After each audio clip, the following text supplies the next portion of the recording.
right, Fluffy, you ready, buddy? You ready? Ladies and gentlemen, if you don't know who I am, my name is Daniel the Big O, and I'm out here with Mr. Fluffy Bear and his green hair. This evening, the Fluffy Poodle and I are going over to the War on Terror dinner here at our local community. We'll see you guys when we get there because we're kind of running late and we have a lot of stuff going on at this awesome, amazing event, dinner, and a Medal of Honor recipient. Oh yeah, so anyways, let's go, Fluffy, let's go.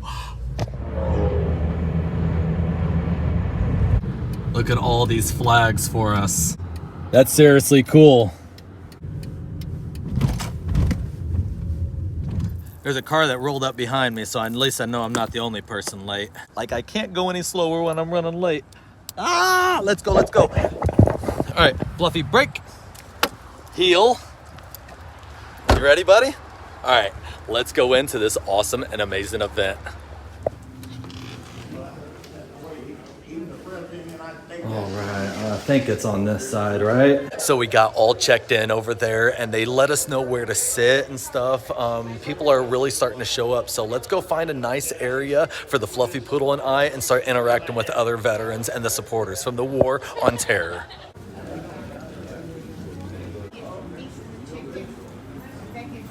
Hello, and how are you today? Do you want soda or just water? Oh no, I'm gonna just take some watered down lemonade. That's lemonade right there? Okay. So we got our lemonade and our juicy juice. We'll head back over to the table, interact some more, and get ready for this amazing presentation and dinner that the American Legion has to offer today.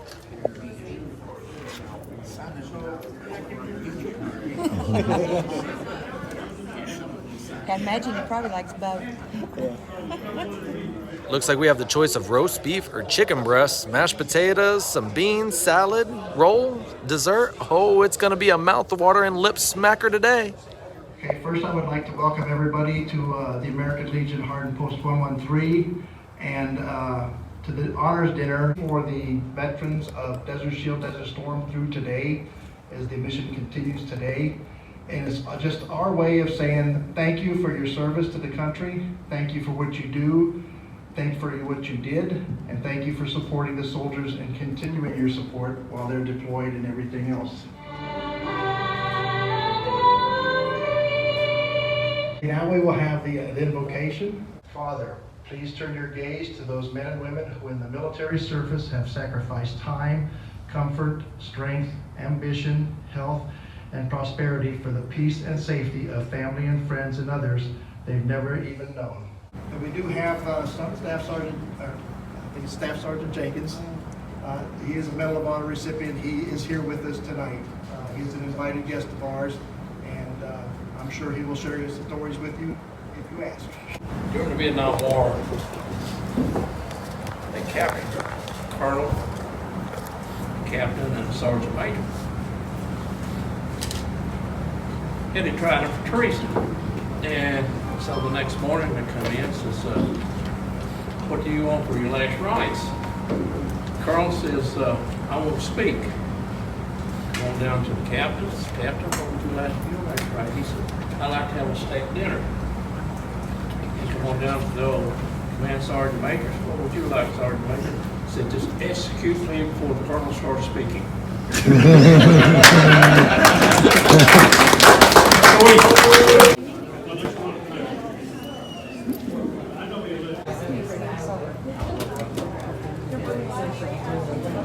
First up right here is we have that nummy salad. I think I got mostly cheese, but it's okay. Got my salad, I got my roll. Up next we got some chicken. Let me get some chicken. That sounds good right there. Hold on 1 second. Oh, they hooking us up. They give me 2 pieces. Nummy. I don't want some roast beef today, but we got some vegetables next. Yeah, pile it on right there. Outstanding. Mashed potatoes. Yep, just shove it on right there. And what, we got gravy? Chicken or beef? Let's definitely do some chicken. There's some chicken right up on there. It's okay if it goes everywhere. You know us Army guys, we'll eat everything. Just put it all together, right? I got a whole bunch of food on this plate. The Fluffy Poodle is walking right next to me, and let's go sit down and eat some of this nummy for our tummy. All right, Fluffy, lay down.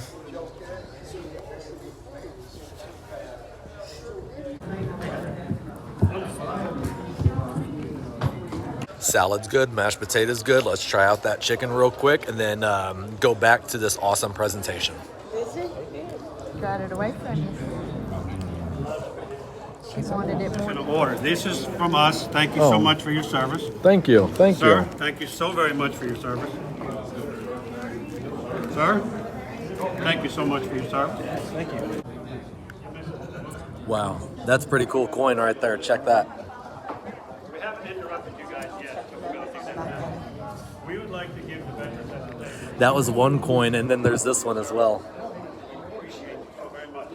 Now, I'm guessing the one with the flower is supporters, right? We'll add this to the collection. Put it on that board with all those other ones at home. Anyways, back to the awesome presentation, meal, cutting it up with all the veterans and the supporters and everybody that's here for this amazing event. It's truly my honor to be joining you together tonight as we honor and support all our veterans. A very special thank you goes out to the Hardin Post 113 for putting this all together, the American Legion Riders. I think it's important as you hit, we have to continue to recognize those who serve us. I want to start out by thanking any of the family members here. Although I see a lot of retired on both sides of the house, we always got to thank our families, our grandparents, our parents, our siblings, our spouses, our children, who are right there with us while they do this all. They're making their own sacrifices while we're out there defending freedom. They learn by adapting, adjusting, often by driving and learning on the job, and they're often the under-recognized heroes of the team. They're taking care of their own careers and everything at the house while you're out making the mission happen. Generations of patriots similar to you have dedicated themselves to the defense of our country in a cause greater than your own self. It's the service to the nation that I'm going to talk about for a couple minutes. A selflessness and a desire to serve and protect, a willingness to give of yourself. Soldiers live by the Army values: loyalty, duty, respect, selfless service, honor, integrity, and personal courage. Navy and Marine adhere to honor, courage, and commitment, although Marines do consider the word Marine a actual core value. Do we have any Marines today? Okay, they're usually the most fun. The airmen pledge integrity first, service before self, and excellence in all they do. And the Coast Guard follows honor, respect, and devotion to duty. It's the adherence to those core values that are aspirational yet binds us all together. It's also your desire to find the best in yourself and give back to the nation through service. One of the greatest aspects, one of the things I love most about my job is getting to talk to servicemen and women. I want to tell you about one of the service members and how it ties back to service. I got to work with Staff Sergeant Ortiz for about 12 months in Iraq. We're up at various locations. While deployed, you got a lot of time to talk, and I learned a lot about this Staff Sergeant. I learned about his life growing up. He told me about how he been in a gang, and he probably would have been dead by now if he hadn't joined the Army. He told me his plan was to join the Army, do 1 or 2 tours, get his family established in a safe place, and have a great life. Now, when I met him, he was about 14 years in the Army. I can do math. I'm a truck driver. I'll do some math. That's past 1 or 2 tours, right? And so I asked him, I said, why did you stay? That's not in your plan.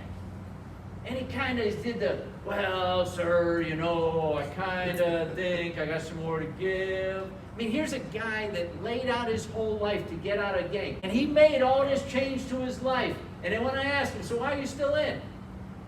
And he can't find the words. He mumbles something to me, it's a good life, it's good for my family. But he never got down to the real reason. The real reason is his purpose was now service to the nation. He just didn't know how to say it. The majority of the veterans here today know exactly what I'm talking about. You can lie to yourself, but you look in the mirror and you'll see otherwise. When you entered service to the nation, it may have been because of college money, hopes of a better life. However, at some point you realize that service is not just about doing your job. It's a dedication to a purpose. And that reason that you first entered the military was no longer quite as relevant. When people looked into your eyes, They saw the light even if you did not. When you think about what it means to serve and what it means to you, I think you understand why the American people have such a great appreciation for service members. This has been changing over time. They do not thank you for coming in for the GI Bill or even your willingness to die for the country. They're thanking you because they might know more than you want to admit. They know you serve for that higher cause. As a veteran, you're a member of a club. Membership is irrelevant of race, religion, gender, or national origin. It's not matter if you're rich or poor, if you're born in the heartlands of America or immigrated from the slums of Brazil. It does not matter what your family status is or the color of your skin. The only requirement for entry to the club is service to the nation. Freedom is never more than one generation away from extinction. We didn't pass it to our children in their bloodstream. It must be fought for, protected, and handed on for them to do the same. Or we will spend our sunset years telling our children and our children's children what it was once like in the United States when America was free. That was spoken by President Ronald Reagan, one of his great quotes. But you know what I like to think about? I like to think about who wrote it. Somewhere in the bowels of the White House, this group of White House speechwriters wrote that. And I'm guessing it was a veteran who wrote it. Someone who understood the cost of freedom and penned those words for the president. Someone like a man sitting in this room who, ignoring the continuing intense fire and his painful wounds and hindered by darkness, made 3 trips to the beleaguered unit, each time pulling a wounded comrade back to safety. So, Sergeant Jenkins here. That is the kind of man who wrote that for the president, because he understands service to the nation and what it means to fight for a greater cause. Thank you, sir. Throughout your careers and deployments, you've served with character and professionalism and lived the values of your chosen service. The traits are ingrained in each of you. They remain your foundation for the rest of your life. Now, I'm going to ask of one more thing of you all.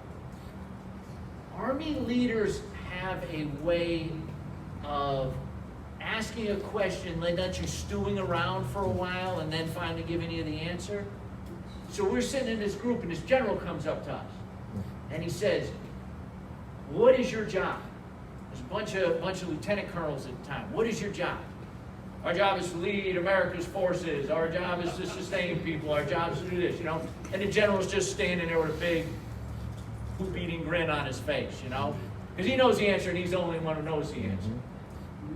And he says to us at the end, he lets us stew for a while, he says, the answer is to build better citizens.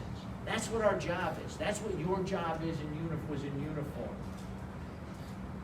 The military takes America's sons and daughters and helps them discover the value of service, and then returns them to society as veterans. I always ask every audience I'm in front of, please share your story, because it's a great story. Grab that next generation. Now, you're going to have to get them to look up because they're looking down at their phone, but just be like, hey, let me tell you a story. Let me tell you a story about service and something great. Let me tell you about joining my club.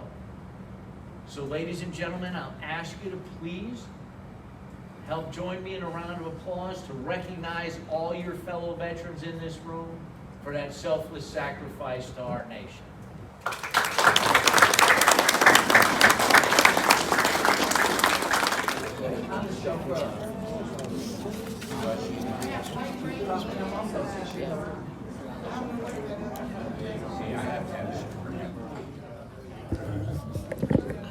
They gave us this folder here, and inside of it there's a whole bunch of letters from the city of Elizabethtown. We have one from the mayor of another town that's, you know, bordering our town that we're in now. We also have Brandenburg. What's this? We got a whole bunch of thank you letters and thank you for your service and so much more from a lot of supporters. Thank you, thank you, thank you.